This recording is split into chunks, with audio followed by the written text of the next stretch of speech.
उम्मीद करते हैं बहुत अच्छे होंगे या अच्छे होने का नाटक कर रहे होंगे। हम लोग कार्बन एंड कंपाउंड पढ़ रहे थे। अब उसके बारी है पार्ट 7 की, जिसके अंदर हम लोग को पढ़ना है chemical properties of carbon compound का। मतलब जो कार्बन कंपाउंड बन रही है उसका केमिकल प्रॉपर्टीज क्या होता है। ठीक है, चलिए आइए शुरू करते हैं केमिकल प्रॉपर्टीज में। अब केमिकल प्रॉपर्टीज के अंदर क्या क्या पढ़ना है। सबसे पहला आपको पढ़ना है कंबशन, फिर इसके बाद पढ़ना है आपको ऑक्सीडेशन, फिर इसके बाद पढ़ना है आपको एडिशन, फिर इसके बाद पढ़ना है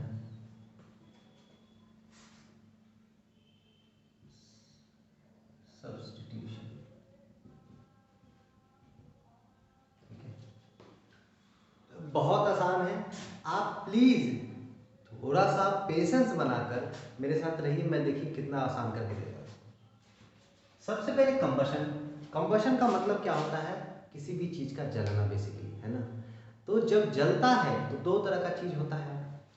अब समझिएगा, आप देखते हैं लकड़ी को जब आग लगाते हैं, ठीक है, तो क्या करता है, पहले आग लगेगा पूरा, फिर जैसे ही उसके अंदर कोयला का फॉर्मेशन हो जाएगा तो उसके बाद उसमें से आग निकलना बंद हो जाता है। ठीक है, केवल जलता रहता है, इग्नाइट किया रहता है। ठीक है ना, मतलब उसको बोलते हैं लुमिनस, जिसे अंगीठी बोलते हैं। जैसे चूल्हा वाला में अंगीठी, कोयला का चूल्हा जो होता है देखिएगा, उसमें से वो फ्लेम नहीं निकलता है ना, वो केवल क्या होता है, इग्नाइट किया जाता है, फ्लेम नहीं होता है। अच्छा, तो अब हमको समझना है कि यार फ्लेम निकल रहा है किसी में फ्लेम नहीं निकल रहा है। यही बात समझाना चाह रहे हैं ना, बिल्कुल सही समझ रहे हैं। तो फ्लेम निकल रहा है और नहीं निकल रहा है तो किस पे डिपेंड करता है, याद रखिएगा, इससे क्वेश्चन आता है कि जब भी गैसीय सब्सटेंस को जलाएंगे, जब भी गैसीय सब्सटेंस को जलाएंगे तो फ्लेम निकलेगा, है ना, फ्लेम निकलेगा। जब भी गैसीय सब्सटेंस को नहीं जलाएंगे तो फ्लेम नहीं निकलेगा। समझ में आया। तो बोले सर लकड़ी तो गैस नहीं है।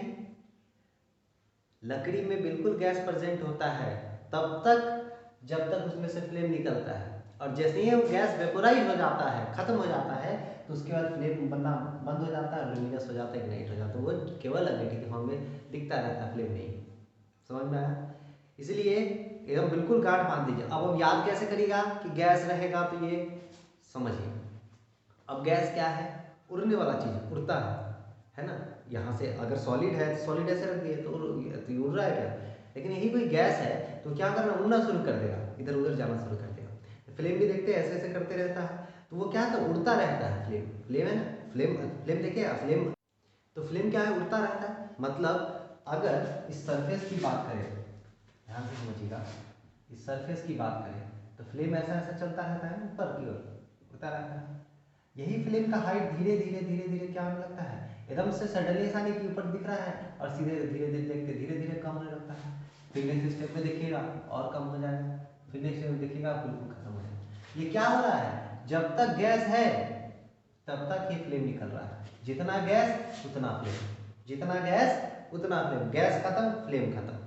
ठीक है, तो गैसीय सब्सटेंस जब भी होगा तो फ्लेम निकलेगा, गैसीय सब्सटेंस नहीं होगा तो फ्लेम नहीं निकलेगा। गैसीय सब्सटेंस हल्का है, उड़ रहा है, तो आपको फ्लेम भी तो उड़ता रहता है, फ्लेम जमीन में थोड़ी रहता है, फ्लेम उड़ता रहता है। जमीन में कहने का मतलब ये मत समझिए ऐसा जमीन से ही तो निकलता है ये, लेकिन ऊपर तक उठा रहता है ना, उड़ने का मतलब ऊपर तक उठना।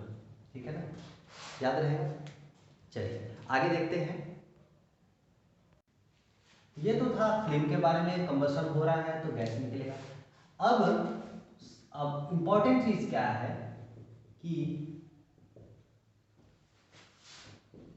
जब भी कार्बन, हम कार्बन कंपाउंड के बारे में पढ़ रहे हैं, जब भी कार्बन सबस्टांस, जब भी कार्बन सबस्टांस जलेगा तो जलेगा मतलब ऑक्सीजन के प्रेजेंस में जलेगा। हमेशा याद रखिएगा क्या बनेगा, कार्बन डाइऑक्साइड गैस, हमेशा कार्बन डाइऑक्साइड गैस, या कभी कभी कार्बन मोनोऑक्साइड भी बनेगा।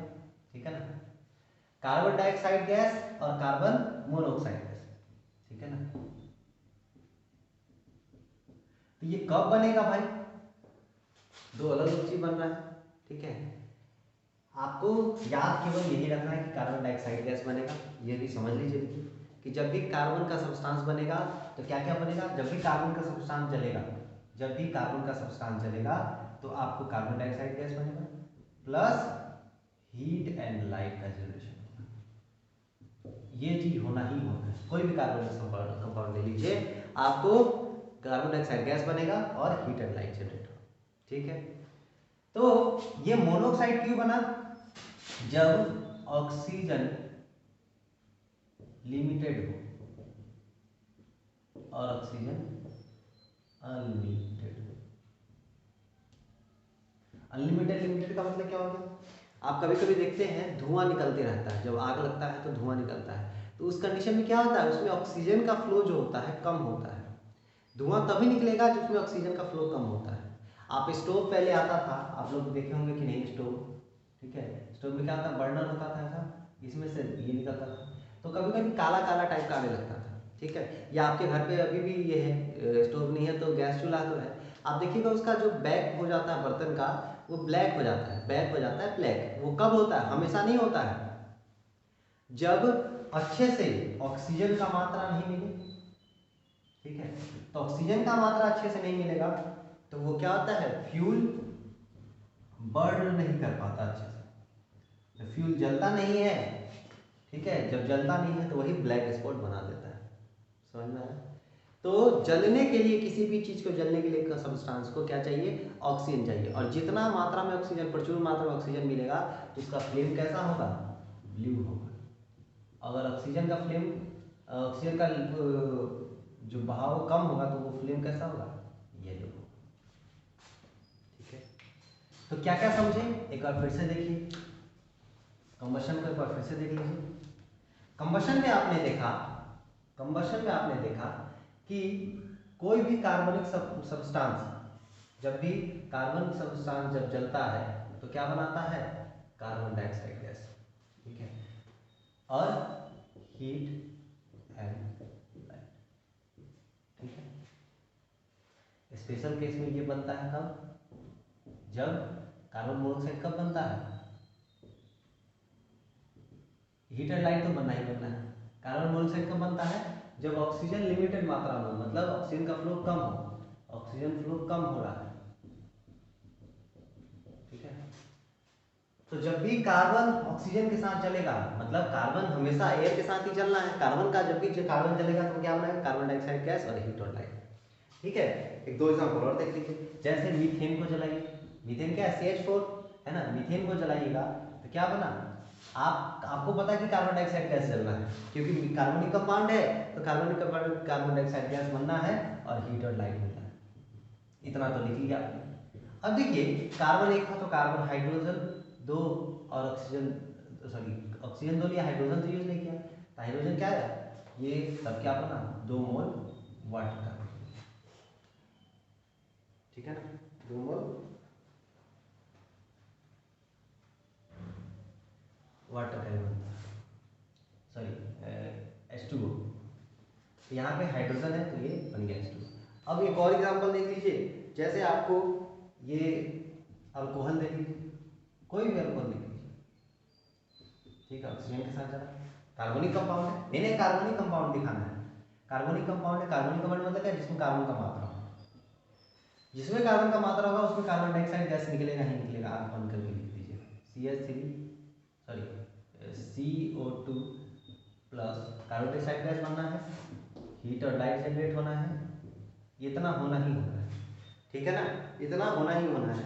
साथ में फिर क्या, अगेन H2O बनेगा। जैसे ही हाइड्रोजन आ गया तो वाटर का भी फॉर्मेशन होना शुरू हो गया। ठीक है, तभी तो वेपराइज होगा। ठीक है, चलिए समझ में आया। फिर आपने क्या देखा, फिर आपने देखा फ्लेम के बारे में। फ्लेम कैसा, तो दो तरह का फ्लेम, एक ब्लू और दूसरा येलो। कब ब्लू कब येलो, दो टर्म आपको बार बार आना है, सैचुरेटेड और अनसैचुरेटेड। ठीक है ना, सैचुरेटेड मतलब क्या, सिंगल बॉन्ड यानी अल्केन। जब भी अल्केन कंपाउंड जलाइएगा, सिंगल बॉन्ड कंपाउंड जलाइएगा, तो हमेशा फ्लेम कैसा होगा, ब्लू होगा। हमेशा फ्लेम ब्लू होगा। लेकिन किस कंडीशन में ये येलो फ्लेम देता है सैचुरेटेड कंपाउंड? जैसे मीथेन जलता है तो येलो फ्लेम भी आता है, कब? जब उसमें ऑक्सीजन का अमाउंट क्या हो, लिमिटेड। लिमिटेड कहने का मतलब क्या? अच्छे से फ्लो नहीं हो रहा ऑक्सीजन का, है ना। आप एग्जांपल याद रखिएगा ना, गैस जब येलो फ्लो देने लगता है, ठीक है, वो कब? जब गैस खत्म होने वाला रहता है तो क्या होता है, गैस अच्छे से फ्यूल जलता नहीं है, ऑक्सीजन की मात्रा मिलता नहीं है, तो येलो फ्लेम दे देता है। और अनसैचुरेटेड जलेगा जब भी, तो हमेशा क्या देगा? येलो फ्लेम देगा। ठीक है, समझ में आया? इतना तक क्लियर? चलिए, क्या सैचुरेटेड जब भी जलेगा तो ब्लू फ्लेम, अनसैचुरेटेड जब भी जलेगा तो येलो फ्लेम। ब्लू फ्लेम कब जलेगा? जब पूरा कार्बन कंपाउंड अच्छे से जलेगा तब येलो ब्लू फ्लेम देगा, और उसी में ऑक्सीजन का मात्रा कम हो जाएगा तो वहां भी येलो फ्लेम देने लगेगी। इसके बाद ये कंबशन के बाद हम लोग पढ़ते हैं ऑक्सीडेशन को। कंबशन के बाद बारी है ऑक्सीडेशन की। ऑक्सीडेशन क्या है कि एडिंग ऑफ ऑक्सीजन। ऑक्सीडेशन क्या है? एडिंग ऑफ ऑक्सीजन, ऑक्सीजन का एडिशन।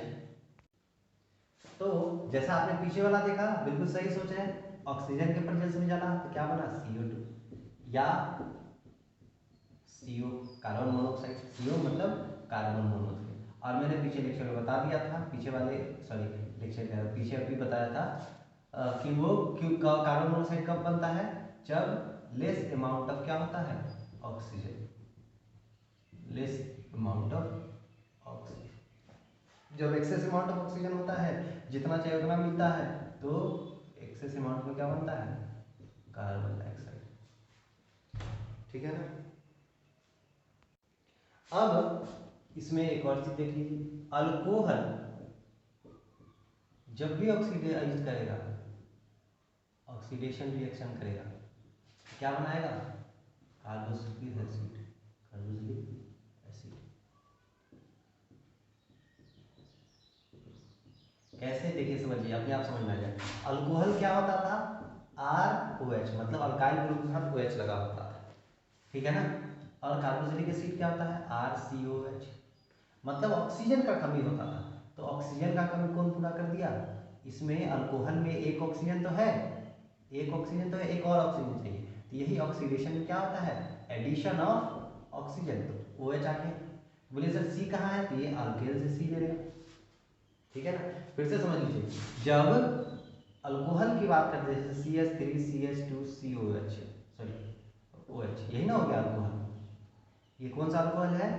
तो इथाइल अल्कोहल। इथाइल कैसे? दो कार्बन है, दो कार्बन के इथ और इथाइल, वहां से अल्केन ग्रुप से एक कार्बन हाइड्रोजन कम हो जाता है। अब ये ऑक्सीडेशन हो रहा है, अब किसी न किसी एजेंट्स के प्रेजेंस में ऑक्सीडेशन होता है, तो हम देखेंगे अभी, पहले ये चीजों को समझते हैं। तो ऑक्सीडेशन हुआ मतलब एडिशन ऑफ ऑक्सीजन हुआ, है ना। तो क्या बना? CH3, ऑक्सीजन आ गया, तो ये COH, ठीक है। अब ये ऑक्सीडेशन हुआ तो जिस एजेंट के प्रेजेंस में, जिस एजेंट के प्रेजेंस में ऑक्सीडेशन होता है, जिस एजेंट के प्रेजेंस में ऑक्सीडेशन होता है उसको क्या बोलते हैं? ऑक्सीडाइजिंग एजेंट, ठीक है ना। तो यहाँ पे अल्कोहल को कार्बोक्सिलिक एसिड में बनाने के लिए कौन सा एजेंट जरूरत पड़ता है? तो अल्कलीन KMnO4, ठीक है ना। अल्कलीन KMnO4 या एसिडिफाइड K2Cr2O7, K2Cr2O7, ठीक है ना। और साथ में क्या होना चाहिए? दोनों के हीट होना चाहिए। मतलब अगर इसको इक्वेशन के फॉर्म में लिखिएगा तो क्या होगा? CH3CH2OH, alkaline KMnO4 plus heat जब भी होगा तो ये क्या बना देगा? अल्कोहल को एसिड बना देगा। या एसिडिफाइड K2Cr2O7 प्लस हीट होगा तो क्या बना देगा? एसिड बना देगा। क्यों? क्योंकि ऑक्सीडाइजिंग एजेंट इसका काम क्या है, इस किसी भी रिएक्शन के अंदर ऑक्सीजन को ऐड करना। अब इसको बोलते क्या है, अल्कलीन KMnO4 को, अल्कलीन KMnO4 को बोलते क्या है? इसको बोलते हैं KMnO4 को पोटेशियम परमैंगनेट, और इसको क्या बोलते हैं K2Cr2 को Cr2O7 पोटेशियम डाइक्रोमेट। देखिए एग्जाम के अंदर क्वेश्चन कैसे पूछेगा कि व्हेन CH3 CH2 CH2OH, ये क्या बन गया? प्रोपाइल अल्कोहल है ना। अरे 3 कार्बन है, 3 कार्बन के लिए प्रोपेन होता है, और प्रोपेन में से एक हाइड्रोजन जाता तभी तो अल्काइल बनता है, यानी प्रोपाइल, और OH लगा है तो यानी क्या बोलते हैं, alcohol. When propyl alcohol is heated in the presence of K2RCO2O7 या acidified potassium dichromate, which of the following compound will be form, निम्नलिखित में से कौन कंपाउंड फॉर्म करेगा? तो अल्कोहल को इस दोनों एजेंट के प्रेजेंस में हीट कर रहे हैं तो क्या बन रहा है आपको, एसिड बन रहा है। अब एसिड बनता है कार्बन है यानी इथेनोइक एसिड, ठीक है ना। यहाँ पे इथाइल अल्कोहल, यहाँ पे इथेनोइक एसिड, याद है ना। चलिए आशा करते हैं आपको समझ में आया होगा, आगे बढ़ते हैं। अब देखिए एडिशन रिएक्शन, कंबशन ऑक्सीडेशन के बाद बारी है एडिशन रिएक्शन। एडिशन में क्या हो रहा है, किसी भी चीज का एडिशन हो रहा है, ऐड कर रहे हैं, नाम से ही क्लियर है। अब बात समझिएगा, जैसे आपका पेट भर गया, ठीक है ना, जैसे आपका पेट भर गया, अब मैं बोलूँ यार आप थोड़ा सा ये खा लो, तो आप कहले मेरा पेट भरा हुआ है, मतलब जो आपका पेट भरा हुआ था एडिशन में कोई चीज़ नहीं खा रहा है, ठीक है। तो आप मान लीजिए ये बेंच है, अब दूसरा एग्जाम्पल समझिए, ये 3 दोस्त अपनी फेवरेट आप लोग बैठा रखे हैं, ठीक है, और ये बेंच का साइज ऐसा है कि आप किसी को नहीं बैठा सकते, तो कोई दूसरा आता है बैठने के लिए, ताकि क्या बोलते हैं पीछे चले जाना, यहाँ पर जगह नहीं है, ठीक है। मान लीजिए ये 3 दोस्त, जब ये दूसरा कोई आ गया, आपकी दोस्त आ गई, ठीक है, हंसते रहे आप बोलिएगा, अब आपके मन में है कि ये हट जाए, ये भी जिद्दी है, नहीं स्टूडेंट बोलेंगे हम तो हटने वाले नहीं बेटा, तो आप लोग क्या करिए दोनों साइड, तो जब तक जगह खाली नहीं होगा, अगर दोनों बलवान है तो दोनों एक यहाँ पर मारेंगे, इस भाग जाएंगे, तो इसको खाली करिएगा तभी तो ये आ पाएगी, ठीक है। मतलब पेट भरा हुआ है तो कुछ नया चीज ले रहे हैं क्या, नहीं ले पा रहे हैं, तो पेट खाली होना चाहिए। आपको पहले जब अभी आप लोग है क्या है, कुछ अच्छा चीज बना तो आप लोग अपना थोड़ा जगह बचा लेते कि ये भी खाना है, ठीक है। तो इसलिए पेट भरा रहेगा तो आपको एडिशन नहीं कर सकते, तो आपको पेट खाली चाहिए। तो यहाँ पेट खाली से मतलब क्या है, सैचुरेटेड और अनसैचुरेटेड, सैचुरेटेड और अनसैचुरेटेड। अब दूसरा एक और एग्जाम्पल समझिए और बेहतर ढंग से समझ में आए। जैसे शायद आप लोग पापा मम्मी से डरते हैं कि नहीं, क्या होता पता नहीं, जब हम लोग छोटे थे तो पापा का गाड़ी की आवाज़ से सुन के सब बैठ जाते थे पढ़ने के लिए, ठीक है, ये सब घर में होता था। अब का पता नहीं, अब तो बच्चा डरता भी नहीं है, हे डैड, और डैड भी अपने बेटी को मतलब दोस्त की तरह मानते हैं, तो इसका खामियाजा भुगतना पड़ता है। चलिए तो क्या होता है कि आप लोग मान लीजिए पापा मम्मी छोड़ दीजिए, क्लास के अंदर बैठे हैं, कोई इधर बैठा है, कोई इधर बैठा है, कोई इधर बैठा है ना। जैसे ही क्लास के अंदर टीचर आते हैं आप लोग बिल्कुल शांत हो जाते हैं, ठीक है, सैचुरेट हो गए। मतलब अनसैचुरेटेड मतलब क्या हो गया, डिस्टर्ब ढंग से बैठे हैं, तो किसी के आने से आप क्या सैचुरेट हो गए, मतलब इक्विलिब्रियम कंडीशन में आ गए, ये क्या हो गया, सैचुरेशन। तो बिल्कुल सही समझ रहे हैं कि एडिशन मतलब क्या हो गया, अनसैचुरेटेड में किस में चेंज हो जाता है, सैचुरेटेड में जाके चेंज। कैसे समझिए, अनसैचुरेटेड मतलब हाइड्रोकार्बन वैसा जो डबल बॉन्ड हो या ट्रिपल बॉन्ड हो। एक डबल बॉन्ड का एग्जांपल लेते हैं, कार्बन,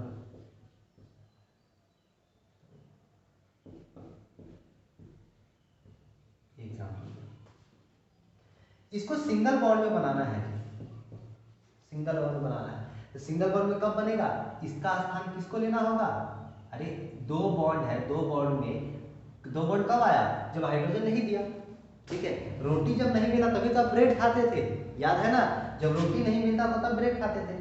तो ये बोला कि ब्रेड काहे खा रहा, अब दूसरा कोई आया, ये सैचुरेशन के लिए आया, ठीक है, ये बोला कि ए ब्रेड काहे खा रहा है, तो बोला कि रोटी नहीं थे क्या करें, तेरे को हम बना के देते।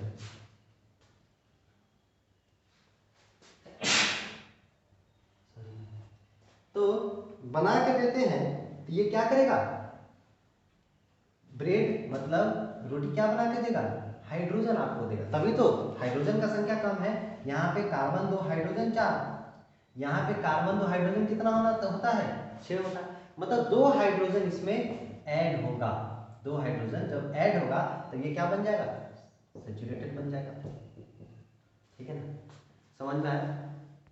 तो एडिशन रिएक्शन में क्या लिखिएगा कि व्हेन अनसैचुरेटेड या अनसैचुरेटेड हाइड्रोकार्बन, अनसैचुरेटेड हाइड्रोकार्बन किस में चेंज हो जाता है, सैचुरेटेड में। भाई ऐसे ही नहीं ना, तो कैसे चेंज होता है, ये सैचुरेटेड हाइड्रोकार्बन कैसे चेंज होता है, with the presence of catalyst, catalyst के प्रेजेंस के कारण ये चेंज हो जाता है। कैटलिस्ट में क्या, निकेल या प्लेटिनम, प्लेटिनम सॉरी नहीं,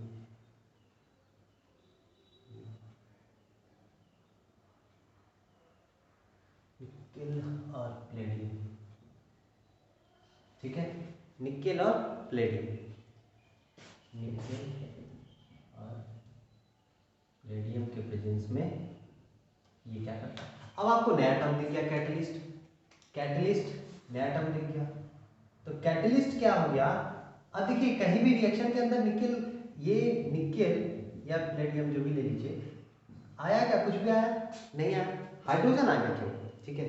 तो कैटलिस्ट क्या करता है, it will take part in reaction, ठीक है, मतलब रिएक्शन को वो क्या करता है, मतलब हिस्सा इस तरह से लेता है कि उसमें हिस्सा नहीं के बराबर नहीं होता, कहने का मतलब क्या, it changes the rate of reaction without taking actual part, ठीक है, मतलब वो डायरेक्टली रिएक्शन में हिस्सा नहीं लिया, लेकिन उसके होने से रिएक्शन का रेट क्या हो गया, चेंज हो गया, अनसैचुरेटेड से क्या बन गया, सैचुरेटेड हो गया। तो कैटलिस्ट का डेफिनेशन याद है क्या, दो substance which changes the rate of reaction without taking part in the reaction is known as catalyst, ठीक है। कैटलिस्ट का एग्जांपल निकेल और पैरालिब्डिनम, पैरालिब्डिनम का सॉरी पैरालिब्डिनम का पैलेडियम, तो ये क्या होता है एडिशन रिएक्शन में कि unsaturated hydrocarbon changes to saturated hydrocarbon in the presence of catalyst that is nickel और पैलेडियम, ठीक है। अब इससे रिलेटेड एक क्वेश्चन और आता है, इससे रिलेटेड एक क्वेश्चन और आता है, ये वीडियो थोड़ा सा लंबा हो रहा है। हाइड्रोजिनेशन ऑफ, अभी आप क्या देखें क्या हो रहा है, निकेल और पैलेडियम के प्रेजेंस में हाइड्रोजन का एडिशन हो रहा है, अनसैचुरेटेड सैचुरेटेड में चेंज हो रहा है, तो मतलब हाइड्रोजन का एडिशन हो रहा है, तो यहाँ भी हाइड्रोजिनेशन का मतलब वही है। हाइड्रोजिनेशन का मतलब क्या हो गया, कि हाइड्रोजिनेशन का मतलब हो गया कि addition of hydrogen, addition of hydrogen, तो हाइड्रोजिनेशन ऑफ वाई का मतलब क्या हो गया, तो हाइड्रोजन वाई का मतलब क्या, वैसा प्रोसेस, हाइड्रोजिनेशन ऑफ वाई का मतलब क्या हो गया, वैसा process by which vegetable Y, process by which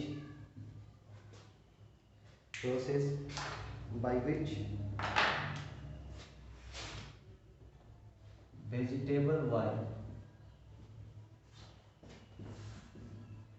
changes to vegetable G,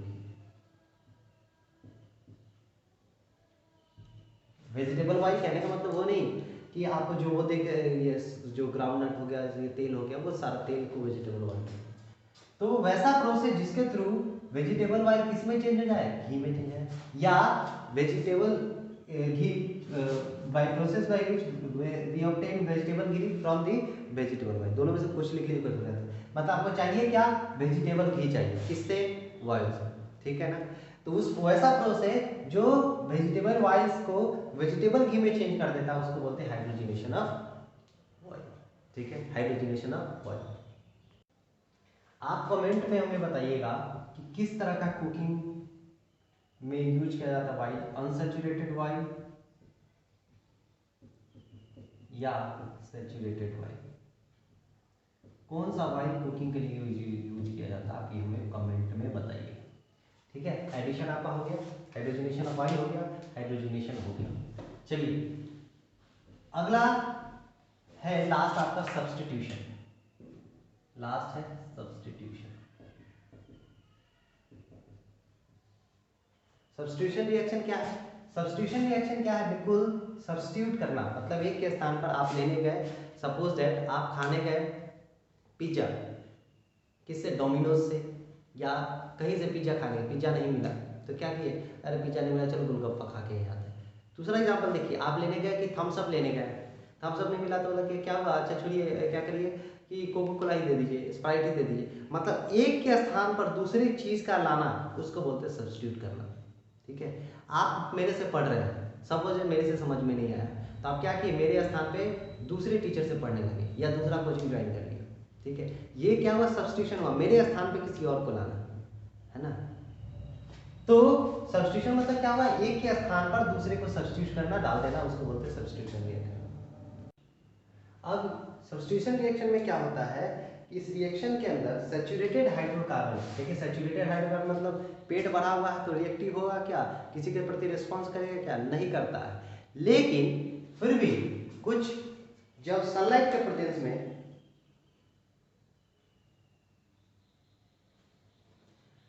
sunlight के प्रेजेंस में और क्लोरीन के साथ या ब्रोमीन के साथ, हेलोजन के साथ बेसिकली वो क्या करता है, वो रिएक्शन करता है। हर बार रिएक्शन करता है, चेंज होते रहता है, वो स्टेप के हिसाब से समझिए क्या होता है।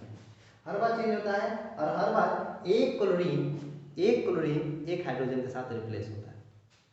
क्या बोल रहे हैं सर, नहीं समझ में, चलिए देखिए, मीथेन लिया आपने, ठीक है, सनलाइट के प्रेजेंस में रिएक्शन हो रहा है, तो एक क्लोरीन एक हाइड्रोजन के साथ रिप्लेस करेगा, तो यहाँ पे 4 था तो एक हाइड्रोजन हट गया, उसके जगह क्या क्या, क्लोरीन, और एक हाइड्रोजन, ये 2 क्लोरीन था, एक इधर के साथ रिएक्शन बन गया, क्या लिखा है, ये मीथेन, सबके नीचे नाम लिखा करिएगा रिएक्शन में, ये क्लोरीन, और ये क्या हो गया, मिथाइल, या सॉरी क्लोरोमीथेन, है ना, हेलोजन वाला नाम होता था पहले क्लोरो, और 3 कार्बन यानी मीथेन, और ये HCl हाइड्रोक्लोरिक एसिड या हाइड्रोजन क्लोराइड जो बोलना है बोल लीजिए, हाइड्रोजन क्लोराइड बोल लीजिए तब, या हाइड्रोक्लोरिक हाइड्रोजन क्लोराइड, ठीक है। अब फिर मैंने क्या बोला आपको कि हर बार रिएक्शन करता है, एक के साथ रिप्लेस करता है। अब यानी CH3 को देखिए, CH3Cl, अगला स्टेप में ये क्लोरीन के साथ रिएक्शन क्या होगा, सनलाइट के साथ, है ना। तो CH3Cl और ये Cl2, एक हाइड्रोजन फिर रिप्लेस हो जाएगा, मतलब CH2, है ना, CH2 और एक क्लोरीन पहले था, एक क्लोरीन और है, मतलब एक हाइड्रोजन रिप्लेस हुआ, यहाँ पे 4 था तो 3 हो गया, और उसके जगह क्लोरीन आ गया। अब एक और कम हो गया, मतलब 2 हो जाएगा, 2 हो गया तो क्लोरीन कितना हो जाएगा, 2, ठीक है। और यहाँ पे 2 क्लोरीन हो गया, फिर से HCl अलग चला गया, ठीक, क्योंकि एक हाइड्रोजन इसका और एक क्लोरीन इसका, ठीक है। फिर इसी तरह नेक्स्ट स्टेप में CH2Cl थे। अब इसका नाम अगर देखेंगे तो क्या हो गया, ये डाइक्लोरो, 2 क्लोरीन है यानी डाइक्लोरो मीथेन। अब फिर देखिए CH2Cl2 को देखिए, CH2Cl2 को देखिए, फिर से क्या हुआ, फिर से क्लोरीन आया तंग करने के लिए, फिर सनलाइट, जब तक पूरा खत्म नहीं कर देता है इसको, ठीक है। ब्रिटेन जैसे आया, धीरे धीरे धीरे धीरे करके साम्राज्य स्थापित किया और साम्राज्य पूरा खत्म किया, ठीक है ना। तो सनलाइट आया, सनलाइट के वजह से हर बार क्लोरीन आ रहा है, एक ये जब भी आएगा एक लेके जाएगा, ठीक है। तो एक रिप्लेस कर दिया, 2 कार्बन 2 हाइड्रोजन था, एक हट गया, एक और हाइड्रोजन, एक हाइड्रोजन बचा, और क्लोरीन कितना हो गया, CH3Cl3, तो CHCl3, और ये क्लोरीन यहाँ का बच गया, हाइड्रोजन जो प्लेस हुआ फिर मिलकर सी, ये क्या बना, ट्राइक्लोरो मीथेन, और इसी को बोलते हैं क्लोरोफॉर्म। ये एग्जाम के अंदर पूछ सकता है, इसी को बोलते हैं क्लोरोफॉर्म, ठीक है ना। उसके बाद फिर अभी भी मन नहीं भरा कि एक हाइड्रोजन बचा हुआ है, जब तक तबाह नहीं कर देगा, पूरा खत्म नहीं कर देगा क्लोरीन, तब तक इसका सांस चलते रहेगा, फिर से सनलाइट के प्रेजेंस में। अब क्या बचा, एक ही बचा, ले जाओ, नहीं चाहिए, उतना देर से आ रहा है, बार बार एक लेके जाना, ले जाइए उसको, तो लेके आओ तो उसको कौन सा टेंशन हो रहा है। एक हाइड्रोजन और 3 क्लोरीन पहले से था, एक क्लोरीन और आ गया, CCl4, ठीक है, और फिर ये HCl1, समझ में आया। CCl4 कहने का मतलब टेट्राक्लोरो मीथेन, टेट्रा मतलब 4, क्लोरो और एक कार्बन है तो मीथेन, टेट्राक्लोरो मीथेन, और इसको कार्बन टेट्राक्लोराइड भी बोलते हैं, कार्बन टेट्राक्लोराइड भी बोलते हैं, ठीक है, समझ में आया क्या कि कुछ नहीं, देखिए मीथेन था, हर बार क्लोरीन आ रहा है, एक लेके एक को कर दे रहा है, क्या कर दे रहा है, देखिए समझिएगा, बेसिक चीज, क्लोरीन आया, 2 क्लोरीन आ रहा है, एक क्या किया, एक हाइड्रोजन को हटा के पलट, और ये क्लोरीन जगह ले लिया, ये क्लोरीन जगह ले लिया, तो एक जो हाइड्रोजन आया तो ये तो अपना जगह ले लिया, ये तो जगह ले लिया, ये क्या बोला, अरे यार तुमको जगह नहीं मिला, चलो दोनों हम दोनों दूसरा जगह चलते हैं, तो एक हाइड्रोजन ये और एक हाइड्रोजन ये, एक क्लोरीन ये, दोनों मिलकर दोस्ती कर लिया, क्या बना लिया, हर बार यही तमाशा हो रहा है। अब 3 हाइड्रोजन था, 3 हाइड्रोजन फिर से क्लोरीन आया, 2 आया ना, एगो तो जगह इसको हटा के जगह ले लिया, ये फिर होने लगा, फिर दूसरा क्लोरीन, चलो ना हम लोग चलते घूमने, तो चला घूमने, देख रहे हैं हर बार, फिर ये CH2 फिर एक आया, फिर हटा दिया, फिर वो घूमने चला, देख रहे हैं, और ऐसे करके एक आता है तबाह करने के लिए, एक आता है उसको ये करने के लिए, दिलासा देने के लिए। तो आशा करते हैं आपको चीज़ें समझ में आई होगी, मजा आया होगा केमिकल प्रॉपर्टीज समझने में, और फिर भी हमारे एंड से कोई कमी रह जा रही है तो प्लीज़ हमें बताइए, हम इसको और बेहतर करके देंगे। तब तक के लिए ख्याल रखिए अपना, खुश रहिए और पढ़ते रहिए KG क्लासेस के साथ। थैंक यू वेरी मच, जय हिंद।